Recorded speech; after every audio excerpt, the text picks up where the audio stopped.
Yes, it's Studio Noize. It's your boy Jay Barber, the voice of Black Art, coming back at you live from the Black Art America Gallery, 1802 Connolly Drive. You already know. Definitely come by for the Black Family Reunion. It's coming up soon. But I'm sitting here with my man. It's like a reunion with my man right here. Absolutely. I can't be at the reunion, but my spirit will be there. I mean, yeah. Spirit is always there. You always there. You're in the air, man. You're in the air. Absolutely. Leroy Campbell. Hey, the legendary Leroy Campbell sitting with me, man. So glad to have you on the podcast show. Thank you. I'm always excited when I interview like you and Charlie and Kevin, like because y'all are the definition of Black art. When I used to look it up back in the day in North Carolina, didn't know no artists, didn't see nothing, but I always saw your images. I saw you and Wack, Charles Bibbs, Annie Lee, like all those kind of ubiquitous images of Black art. And you were up there with them, man. I really love your artwork. I appreciate you bringing that up because that, to me, that was the unspoken Renaissance era. Yeah. You know what I'm saying? That we were a part of. And even now, I know I speak for myself. Part of that era that really inspired the era was being committed to telling our stories and telling my stories, telling stories of people from my community, keeping our culture alive, and helping motivate people to just be unapologetically Black. Yeah. Yeah. And I think your work, and then we could talk a lot about like the Cosby Show and what that meant, seeing Black images on the wall and like all that kind of stuff. But it's something about seeing yourself, not just yourself in some spectacular version of yourself. Right. But the everyday version of yourself that's just as special, just as Black, fills you with love, fills your home with joy, all that stuff. So I think that's what your art, all of y'all art, meant to the culture at the time. Absolutely. And I appreciate you saying that because part of giving life giving for your own journey, your own self-governance, is self-representation, right? Knowing that seeing how you exist, not only in your own home, but in the community, which is the universal world, which is everywhere. Seeing yourself in those spaces, that's where you get your motivation. That's where the ancestors show up. That's where the laws of your birthright shows up. That's where you're affirming of yourself to say you belong here. And there's a space that looks like this could be you. Yeah. You need that. Yeah. And go back to Bill Cosby. Bill Cosby he created an insatiable appetite for Black love, right? For self-love. Yeah. And that Black appetite was represented in all genres of the arts. The visual arts, that's the most notable with Varnett Honeywood's artwork. And exactly. There's the funeral procession series where Claire Huxtable was trying to bid on this piece. Yeah. But then you had the jazz, and then of course the literary. And it was a reflection. You had the Avon Hilly dances. And then some. So you saw the representation of the roads that was paved for us from that Harlem Renaissance period, and those bridges that was built that brought us to that period, which the impact of that is still being felt. Yeah. Because right now, because of that, and because of people like me, Wack, Bibbs, Najee, and Poncho, all of us, you know how much businesses we actually sustain and establish? Yeah. You know how many people we employed, people who became employed based on these galleries and frame shop that was created from that? I got to give thanks that what we did, not only that, we created art lovers who are now honored by art collectors. Yeah. And that's official because once that gets into your system, once you're used to seeing it in your home, now the kids are being collectors because they are looking for that feeling. They didn't know what it was. Yeah. Right. They didn't know why their home felt so much like home. Yes. Until seeing a piece like Holy Bonamonery. You remember that? Yeah. That was one of my favorite pieces because you made a lot of work that I really enjoyed. But it's like those pieces in particular like really struck me because they were so regular, but they were so beautiful. Thank you. And regular in terms of scenes, in terms of what was going on. They were just there holding hands. It was the hands. foundation of our lives. Exactly. It was the cultural foundation of a life that was inspired by the journeys of people before. I celebrated a community culture. Talk about it. I'm really a person who's the benefactor of having many mothers, many fathers. And although I might have been raised in the project, but the project I was raised on, the requirement to even move in that project, you had to be married. So the idea of keeping families, so I had a village that I was raised in. I grew up at a time where the grown folks had the last word. Right. Yeah. Respect. and that last word was informing the foundation of my wisdom. Their wisdom was self-governing for me. And so I saw, being in high school with all socioeconomic children, I was able to move in and out of different spaces and took what my parents couldn't drop off. Where they dropped off at, other parents took over. Yeah. And churches, schools. So my community was thriving. It was like all the Black-owned businesses that were surrounding me. The churches, everybody had a hand in Leroy Campbell and everybody else. So when you're looking at Leroy Campbell, you're looking at a person who's a combination of a lot of people. Thank you for everybody that came out and supported the Black Art Family Reunion. Now we got another one. Make sure you come out to the Buy Gallery, 1802 Conley Drive, and check out the show Better Days, Joy and Revolution, a one-of-a-kind printmaking and print process show featuring contemporary and masterworks from Richard Mayhew and David Driscoll to contemporary works from Rashawn Rucker, Chloe Alexander, and your boy Jay Barber. 1802 Conley Drive, right around the corner from the Tyler Perry Studio and the airport. Come see, come collect. See more at blackartinamerica.com. Yeah. And I get a sense of that. Just looking at your work. That's over, my work reflex, 30-some years that you've been making art and doing. 31 years today, bro. Wow, really today? Today, 31 years. You remember the day? Yes, sir. 31 years. What was that day? How do you know it was that day? How did I know it was 31 years that day? Yeah.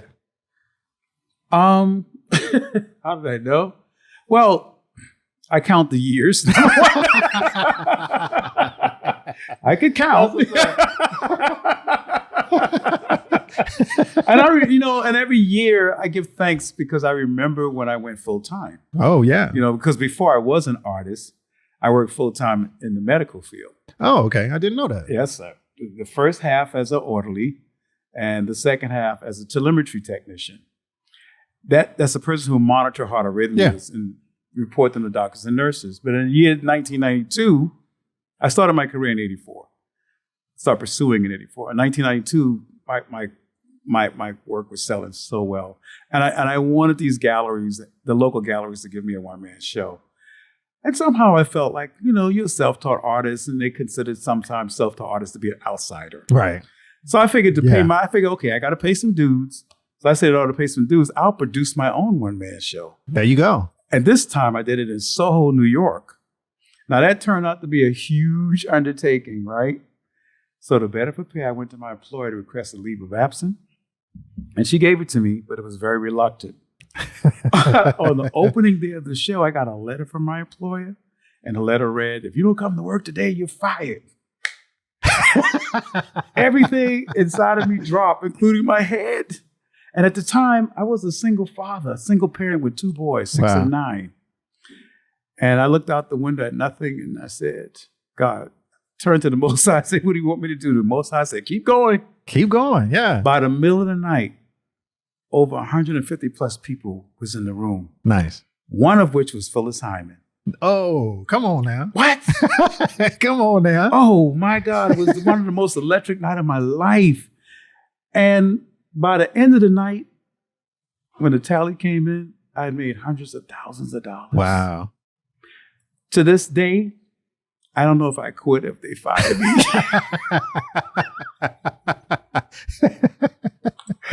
I just know that, like I said, the first thing I learned from that night was the starving artist concept was overrated. Because I had never starved, right? I haven't starved. Yeah. Because this was my gift given to me by the gift giver. Mm-hmm. That's the second thing I learned. And that when your gift giver gives you a gift, you can't give it back and it's not meant for you to keep. Right. Yeah. You know what I'm saying? Yeah. From that, I ended up starting my own reproduction line, doing art shows and galleries and frame shop all around the country. I took some of that money and I purchased a brownstone for under $200,000. Maybe 10 years later, I sold it for over $1 million. Wow. That's all right.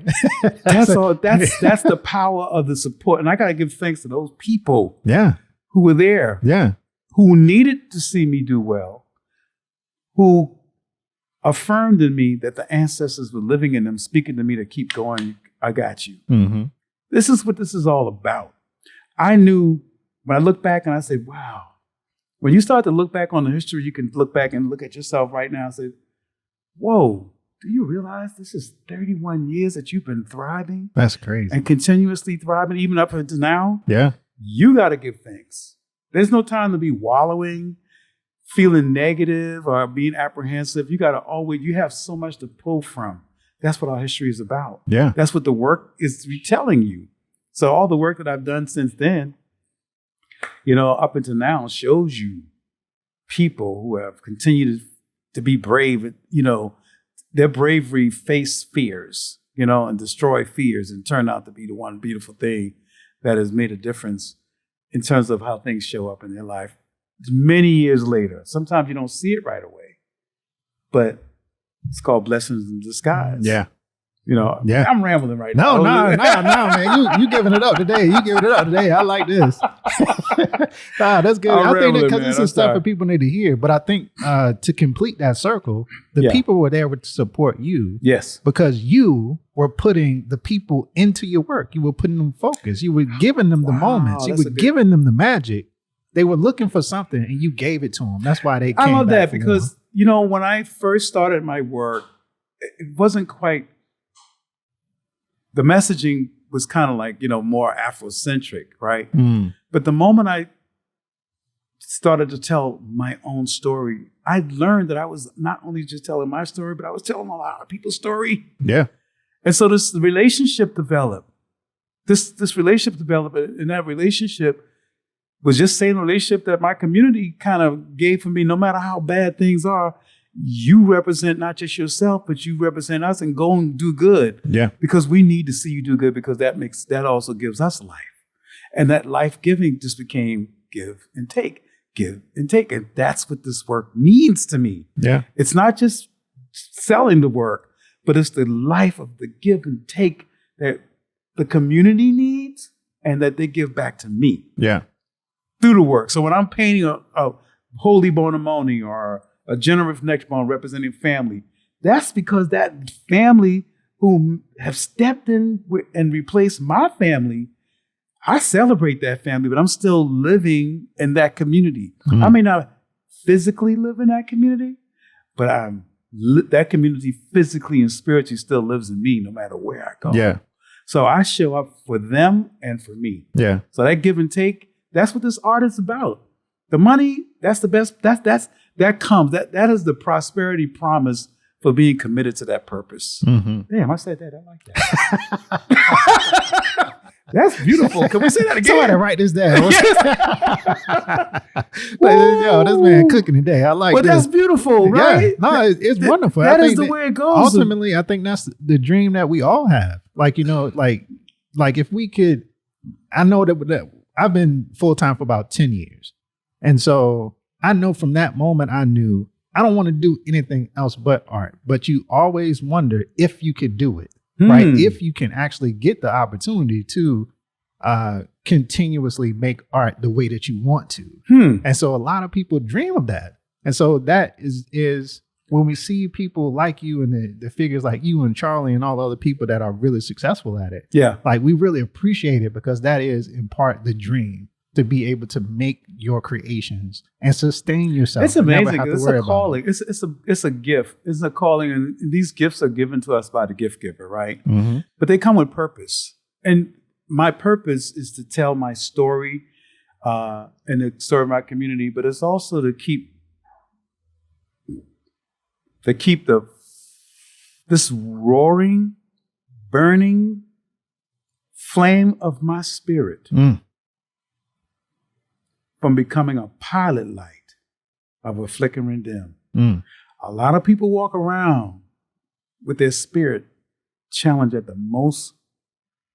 At times where they don't, if your spirit dies, then that's what zombieism means. Yeah. You become a walking dead. Yeah. And I came from a lot of challenges growing up. I'm not gonna lie to you. I was living in the projects, descended into poverty. Both parents' relationship was so bad, although they did the best they could, they abandoned us as children. Mm. And to keep my spirit going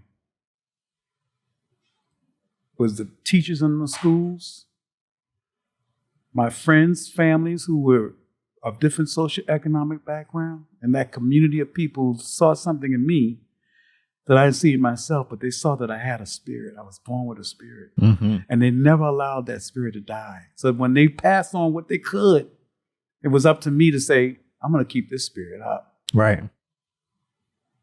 So now the work had to come. Now they're not around anymore. So now this work has to step in and take over that responsibility. Yeah. You understand what I'm saying? Oh, yeah. Because that's why you see in the work, my work, you'll see newspaper articles in the work to show me people who have kept going in times worse than this. Mm-hmm. Show me people whose spirit has been challenged at a level that if we were experiencing their experience, the slavery, the whippings, the disrespect, Yeah. me and you today, I don't think we could take it. No, absolutely not. We wouldn't be able to live through it. But they are showing us that it's not to have a strong spirit. It's not required to go through hard times, because you're supposed to thrive. You're supposed to have challenges, but you're supposed to be really have more positive experience than negative. Mm-hmm. You could also learn from positivity. Yeah. And that fortitude and that determination in the art is the way the ancestors and those people still feed me to this very second. Yeah. And so I love it. Oh no, I love it too. And when we talk about the art, you're self-taught. Yeah. How was it? How did you see yourself developing? Were you going towards a specific artist or something that you wanted to emulate? Or did you always have these kind of bone figures, these black silhouettes with the lips? Was that always how you drew? Well, there's a period. There's periods to my work. But let's go to that question. Yeah. 1989, I go to the Smithsonian and I see the works of Romare Bearden. Mm-hmm. And it was so affirming for me. Bearden has roots in the South, depicting the trains in the background. You just see the Southern scene, the outhouse. Yep. Well, my mother's backyard was Moss Corner, South Carolina. Trains and outhouse. And I remember spending time there as a child. I was ashamed of that. Mm. When I left the South, I didn't want nobody to know I was from the South. Wow. Although with a name like Leroy Campbell was a dead giveaway. Leroy's a dead giveaway. Yeah, Leroy. I sometimes tell people my name is Leroy. No, brother, you Leroy. Dead giveaway. And him being an artist of Northern lifestyle was parallel to my life.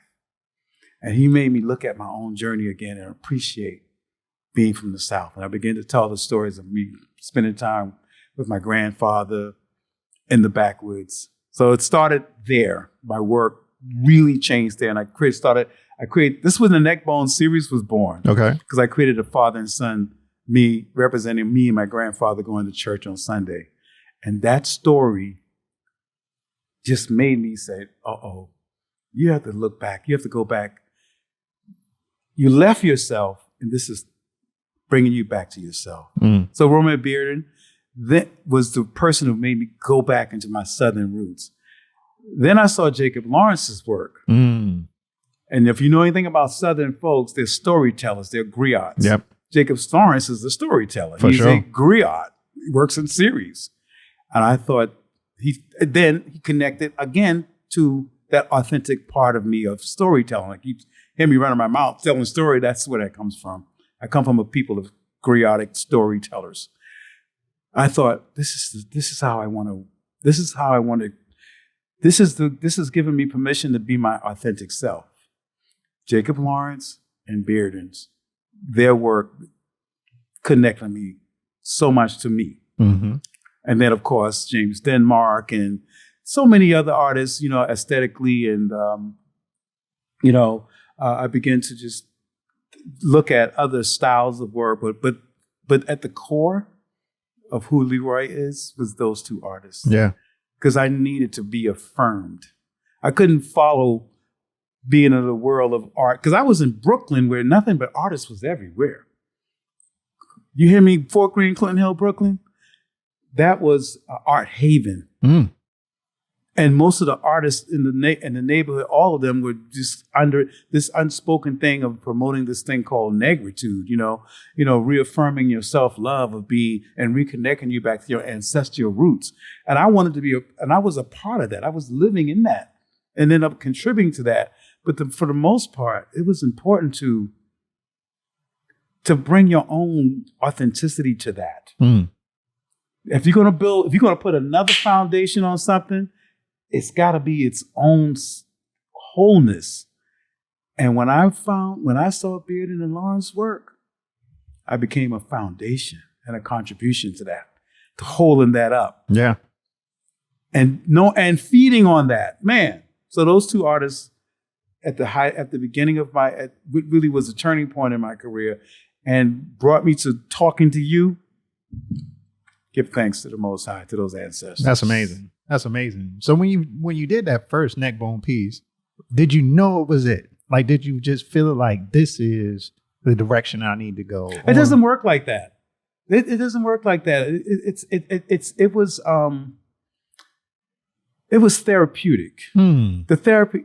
That's a good word. A lot of this work is therapeutic for me, to be honest with you, because that was 89. Yeah. How I got into my art. See, I was born with a birth defect on my hands. I'm a thalidomide baby. Drugs given to women for morning sickness. It deformed babies.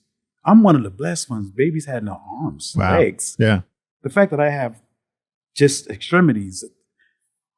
What was that about? Yeah. And ironic blessing, I'm known for my hands. When I die, the work I did for my hands, you talk about the blessings of a birth defect in hands. Yeah. You understand what I'm saying? Yeah. But when I started grade school, a few kids on the projects in the school used to tease me about that shit. Mm. The pain from that was excruciating. I can imagine. I tried to tough it up, but inside it was tearing me to pieces. I can imagine. But to recover from that emotionally, I used to isolate myself with my comic book collection. And I used to trace.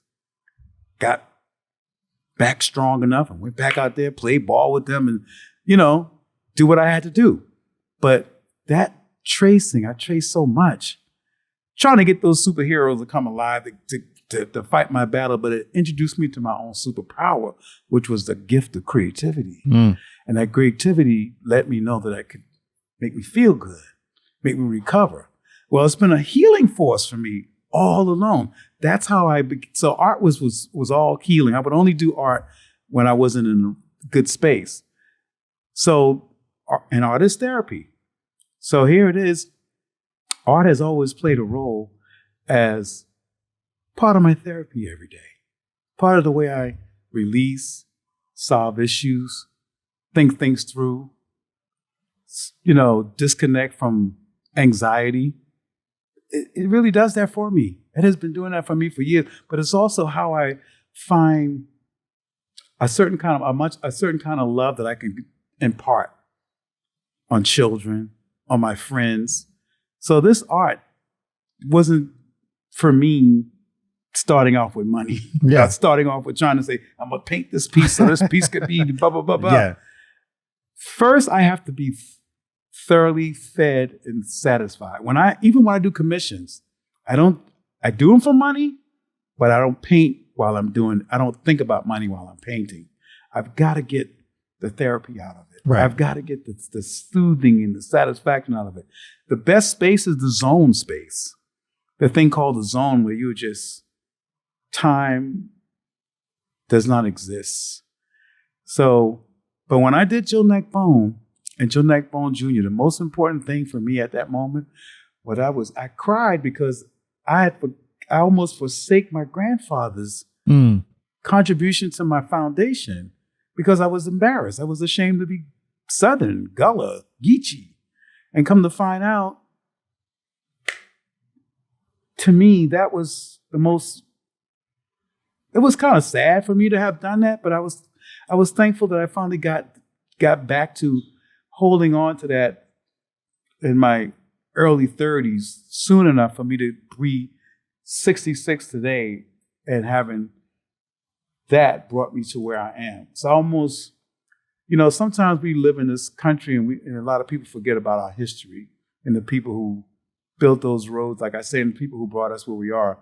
And my personal family, no matter how dysfunctional or challenged they were, they deserve a lot of my gratitude, if you will. Yeah. And so that piece was letting me know that I was giving gratitude. And I felt like, whew, thank you for forgiving me. You forgive me now? You got to be forgiven, man. I wish I could. He didn't know I did that, though. But the fact that I did that made me honor their name, honor their spirit. And that was, ooh. I love it. They might not be alive today, but I'm honoring them. I love it. I'm just saying. Nah, that's amazing. And that's what art can be. Yeah. You know what I'm saying? If you do it right, if it means something to you. Well, that's how you feel like that. Yeah, that's why I never panic when, if sales, I don't know what it is. I'm always prepared to go back to somebody's job. And this art won't let me because it's got a place for me. And I think it's because I'm aligned with those principles, those values, and that commitment. Yeah. Now, how hard was it to get into like the art business? Because you talk about how you had some success before you went full time, but what was that struggle like? What was that journey like? Well, they say there's a saying called ignorance is bliss. There we go. So there was you don't know what you don't know. I don't know what I didn't know. There was a period where I was just being a community-driven culture person. When I say community, I mean being an outside community person, interacting with people firsthand. And I didn't grow up with this technology and this era. I grew up with physical, person-to-person contact. So a lot of my early journey was on the street selling work, and then the festivals and blah blah blah. And how I got into these galleries was that so many people who were buying my originals on the street level were taking them into galleries to be framed. No, look at that. You talk about blessings in disguise? Yeah, so they would say they were buying the prints off the street. They were buying the originals. Oh, okay. Not prints. I wasn't doing prints in the earlier years of my work. From 84, I didn't start doing prints until 1980 till 1989. Okay. Personally. But those from 84 to then, it was all originals. And they were taking your work and they were taking the work galleries. in the galleries to be framed. And the gallerists became curious. Who's this artist? And a couple of the art purchaser, they're the ones the people kind of opened the door for me. Nice. Then I linked up with a good brother named Willie Talbot, who's a graduate of Pratt University, very culturally grounded brother. He also had some inroads with a couple of galleries in Brooklyn. Spiral Gallery at the time, where you see James Denmark work, would be Vincent Smith, Art O'Neill. Those cats was in those spaces. And Willie was the emerging artist. And together, we would kind of show together because we both self-taught. Figure out, well, we doing this for the people. So if this for the people, nobody can tell us we can't be no artists. This institution did not give us this gift. This is our people. So Spiral Gallery gave us our first one-man show, our group show, which turned out to be huge. And then Dorset Gallery, another old school gallery, where at his gallery, like those artists I just mentioned, they were part of a family reunion in that gallery. They would, when you have shows, all the collectors would bring a dish. Wow. I'm telling you, like potluck. Yeah. I'm serious. They would all bring a dish and buy art. He would have a turntable And everybody would take turn changing the vinyl, listening to jazz, eating the food that the collectors buy while they were buying art. This is my experience. Vibe. This is the vibe. This is my experience, brother. Right there, yeah. And these people were about community, even though they were spending that money. And I used to take my work to him to be framed. Hey, Leroy, you'll put a couple of work in the show. Oh, okay, sure, Mr. Darcy, thank you. Next thing you know, Leroy Campbell is in a gallery associated with other established artists. Yeah. So that pulls you up. That makes you step up. It makes you see something in yourself. Yeah. It shows you something that you don't see. But when you see it, you have to step up. That's how I ended up and started doing gallery shows. Gallery shows not only in all over Brooklyn, but in DC, Maryland. There was gallery shows in Chicago. Love Chicago people, man. They don't play when it comes to collecting art. Our people are everywhere, loving on us. New Rochelle, New Jersey, you name it, man. Our folks. If it wasn't for the black folks and the black woman, I don't think I'd be sitting here right now, brother. Oh, I believe that. Don't get it twisted. That's the core of the support. That's the core. Yeah. That it still is. Yeah. The core of support for black art for me has been the black woman. And I'm not taking away from black men and black women. Let's say it like that. But the leaders of sustaining this business for me, it's been black women. Thank you for everybody that came out and supported the Black Art Family Reunion. Now we got another one. Make sure you come out to the Buy Gallery, 1802 Conley Drive, and check out the show Better Days, Joy and Revolution, a one-of-a-kind printmaking and print process show featuring contemporary and masterworks from Richard Mayhew and David Driscoll to contemporary works from Rashawn Rucker, Chloe Alexander, and your boy Jay Barber. 1802 Conley Drive, right around the corner from the Tyler Perry Studio and the airport. Come see, come collect. See more at blackartinamerica.com. That's right. And maybe because we do a lot of work reflective of them, and that could be a big part of it as well. Because I celebrate my mother. I celebrate the spirit of my mother. I spell the spirit of mothers. And I love. I don't want to leave out the power of the energy of black women.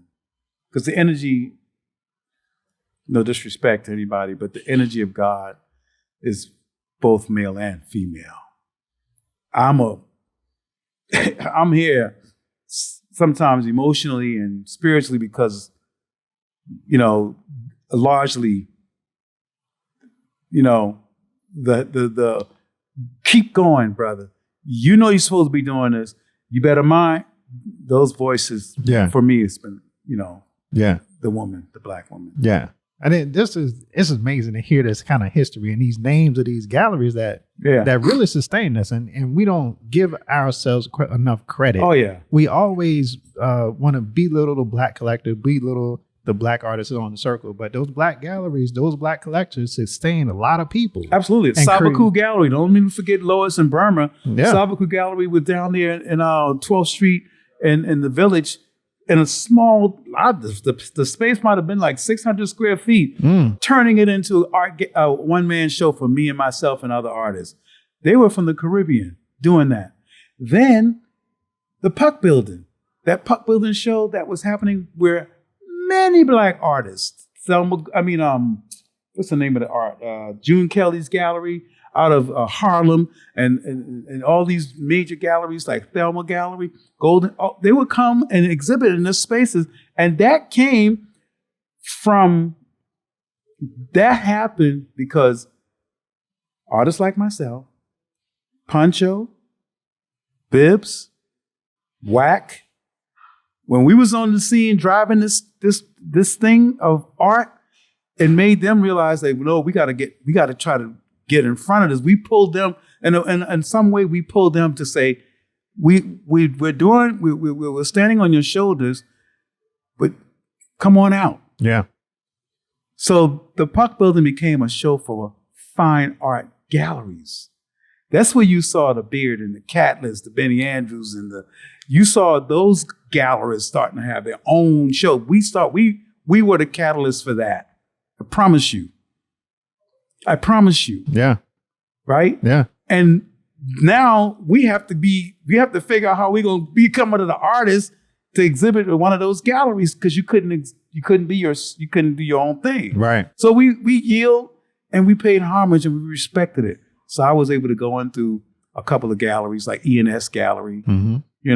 And Sabaku Gallery. They were able to get in there. I mean, Josh Wainwright, who used to be the producer, used to call me and ask me to go on TV and talk about it. Wow. He used to ask me to go to Channel 1 and Channel 7. Leroy, come on down here, man, and just talk about your work, talk about the show. I'm like, okay, because you can see I run my mouth.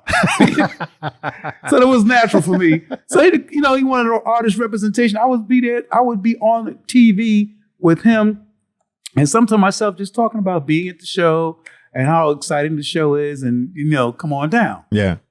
So it became one of those things where the young folks went out and start to benefit from what they have started, what they did a long time ago. Then we gave it back to the old folks. So this idea of real universal love is having intergenerational connection. Yeah.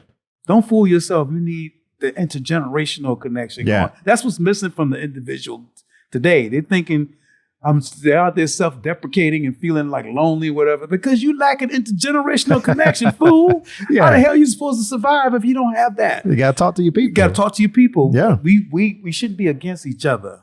We got to be give and take for each other. Yeah. Every generation is responsible for moving the needle forward, but you don't leave behind your elders. Never. And the elders shouldn't disconnect from the young people. We need to. Yeah. Together. So that's what happened. And that movement, those galleries are now still doing pretty good, and they're still making it possible for us to bring our work to an appreciative value. Yeah, I love that. And so it just reminds me, we talked before about you writing a book of memoirs. This stuff needs to be written down right here. That's the second part of the book. Stuff. The first part of the book brought me to the one-man show, brought me from my challenges growing up and the community culture and how I still, what you call the blessings in the skies and all those stories up to that one-man show. But the second half is going to be about this part that I'm talking about, the journey of the artists, the unspoken Renaissance era that we were a part of. I'm talking about the Renaissance era that took us on the cruise with Tom Joyner for 10 years. For 10 years, I'm on a Tom Joyner cruise exhibiting artwork, selling artwork for the purpose of raising money for HBCUs. And being in the company of R&B singers and talent and black folks who was just loving on each other for 7 days, 24 hours, nothing but love. Good times. And selling art. Yeah. Tom Joyner, dude. Oh, yeah. Okay. It's a lot of people that paved that way. Matter of fact, there was just a cruise he just had. E&S Gallery took my work on there, and he sold like 20 pieces. Nice. Hey. Black folks. Yes, you still got that power, man. People still got that.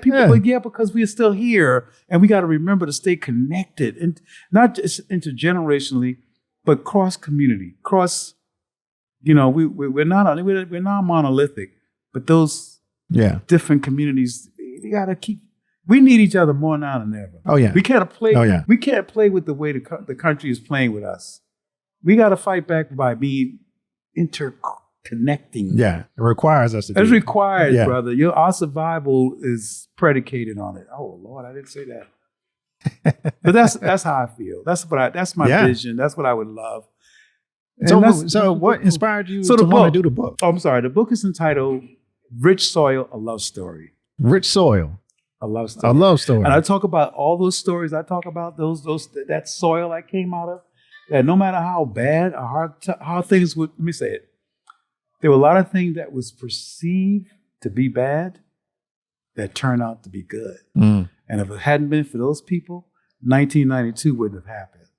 So the book is goes through a chronological series of stories that I'm telling about, this coming of age person, this coming into this person who eventually comes to himself as an artist, and recognizing along the way all these people, which I call the soil and circumstances that was rich with so many people that helped me become this person you see standing here right now. Yeah. And the person that we're talking about, this artist. So that soil, that community culture, those community of people, and even though there were so many personal challenges, I wouldn't have been able to talk to you about them had it not been for those people. So the book kind of illustrates a number of stories that shows you these challenges, how I got through them with these people who've been a part of that. And it brings me into 1992 when I did the one-man show and into Buying the Brownstone. It drops there, but then the second book is going to pick up and go into the art culture, that community now, what we just talked about. Yeah. And Sunny Holston of The View is considering doing the forward for me. Oh, that would be awesome. She's doing. I love her. She's doing. I just talked to her the other day. She said I got to send her the strip again. But if she does, I may have two people do the forward: Sunny Holston, as well as Rasma Minica, who is a trauma therapist, best time author. His book is called My Grandmother's Hand. You got to get that book. I love the fact that this brother cares about what happened to us as a whole people, and he's doing very well. So he may be the two. I may do something different. I may have two forwards because I just illustrated his children's book. It's 20 pieces, and his children's book is called My Grandmother's Hands too. But it's also. But the thing about his book that took up all of my time last year, away from my own art, in a sense, is that it introduced me to doing a representation of colors, multicolored people, that is the spectrum of our community. Something I had never done, but the representation and the therapeutic representation that's coming from that book, so powerful, and I'm honored to have done that for him, because my work is silhouetted figures, always unapologetically Black silhouetted figures, surrealistic with no eyes or nose, and you see only the mouths, which represents them speaking our story, telling the stories in the newspaper. So, this book. Was it a challenge for you to do? It was one of the hardest things I ever did in my life. Wow. Because the idea of revealing my childhood stories for all the words, for all the world to hear. I mean, I go raw. Yeah. I mean, a little bit of raw, man. I go, and I'm talking about some, when you're doing a memoir, you people don't want you to act like you telling somebody what to do. They want to know what happened and how you dealt with it. I opened the book. The first line of the first chapter is, I was born with a rusty spoon in my mouth. But it was a bitter taste that the spirit of my palate would not accept. I've always desired nourishing people,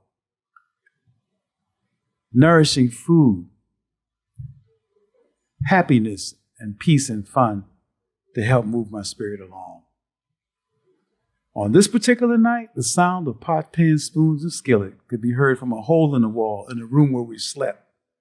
Their tunes were interrupted by the crashing of plates against the concrete floor of our apartment in the project. Scared, I sat up at the head of the bed made for two yet shared by three, clutching the edge of a handmade quilt made by a 4'5" short-order cook who was now wedged between the stove and the hot water heater. She had been forced there by a 6'2" full-time butcher whose heavy breathing towering over her dared her to move. On many school nights, this was my bedtime story. I ain't saying no more. I know you want some more. You gotta keep it going. He want more. I love it, man. No, that's awesome. That's a teaser. Oh no, I love that. No, that's great. That's how the book goes to that. Oh yeah, and it's full with context of history to kind of give backdrop. I'm not tearing into my parents. I honor them. Even with the dysfunction, there's honoring in this. This quilt, my mother did not know that quilts, the same quilt that she was making, right? The same pattern and technique she used was the same technique used to make the kente cloth. Mm. I connect all that to that moment to bring the reader in and out of the story. So that's the teaser. This is the first teaser that I've ever given in public. Go ahead, boy. I love that, man. I love it. So man. So the book is finished. When does it come out? The manuscript is finished. I'm waiting for Sunny to give me her feedback to see if she can commit to doing the forward. I think she will. The target is sometime before the year is out. Okay. And we looking forward to that. Yeah. You gotta go through this. This is grassroots all the way, baby. I love it. It was cathartic. It was, I kind of needed a little therapy afterwards because it was taking me back. Yeah. Some moments. You gotta dig into them issues. And I tell my students at Georgia State a lot that to become an artist, the first thing you have to do is know who you are.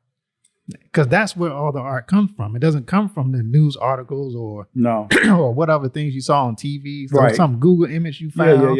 That's not the art. The art is you. You by far. Exactly. And that's exactly what you're describing right now. Well, you have to know. That's how you find your path of which path to take in this art.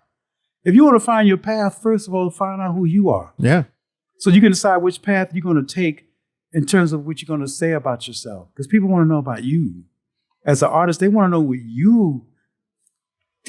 what you're dealing with, what you can overcome. People can see, they'll find themselves in your story. You don't have to be a preacher. And if you want to be that and you're good at that, then that's your path. If that's what you find, that's what you find. Right. But tell your own story. Right. Absolutely. And the kids' book, when does the book come out? So I don't have a target date just of yet, because after I'm going to send Sunny the up-to-date. Oh, no, the kids' book. The kids' book. Rasma. I'm sorry. So Rasma book, I just gave him the files. So he'll be free. He said I really don't know, but Rasma is the kind of guy who turns out books like that. Yeah. Okay. So he's excited. They got the file. The printers and everybody's doing their part. He said he's going to send me the first proof as soon as he put it together. I cannot wait. But before I leave, I got to give thanks to Angela Rye. Oh, say Angela Rye put me in contact with Resma. She introduced me to his book. And I took the cover of his book and put it in one of my paintings, and he saw it. Wow. And that's how we end up meeting. How it happened, yeah. So Angela, catalyst, she's super soldier for our people, and absolutely, she's definitely on the front line. Absolutely, I love it. I love what? Her. Yeah, I love seeing her every time she talks. Every time she talks, she's the real deal. She's really true from the core of her heart about the love of our ancestors. The ancestors live in her. You can feel it. You know what I'm saying? And I love that about her. So big ups to you, Angela, because you're the catalyst for this children's book, my first. That's something I've always wanted to do, but big up to you, Angela. For sure. And before we get out of here, we definitely want to talk a little bit, because we were talking before we started recording about new work that you're doing and this idea of scale, that you're going up in scale. Tell me about it. So, the time it took me to do the children's book, about a year. And now that I'm coming back into my Leroy Campbell, doing it for self, one of the things that I've been seeing, in the arts space that we're experiencing is a lot of pieces that are large scale pieces. Yeah. And it's inspired me to challenge myself to work on the scale. And it's a learning experience. I'm in the learning phases. I think I'm past crawling. I'm just learning how to walk. You know what I mean?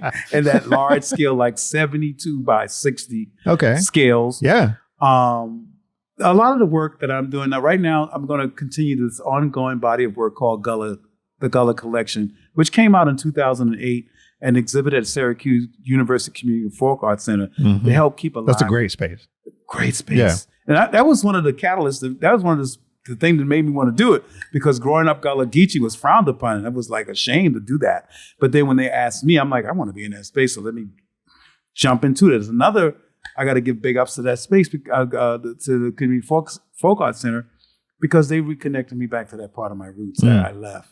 And so that body of work, was so successful on in that show that it ended up allowing me to be to do workshops for the University of Connecticut called Gullah Voices. And my workshop had been #1, and then that collection ended up allowing me to become a cultural attaché for the United States government. Okay. Where I ended up taking the work over to Turkey and doing an exhibition over there, thanks to Andretta Ferris, who, God rest her soul, who was teaching over there and asked me to bring the work there. And from that work ended up giving me a job to go into the hamlets and communities all over Turkey, teaching art to disadvantaged children.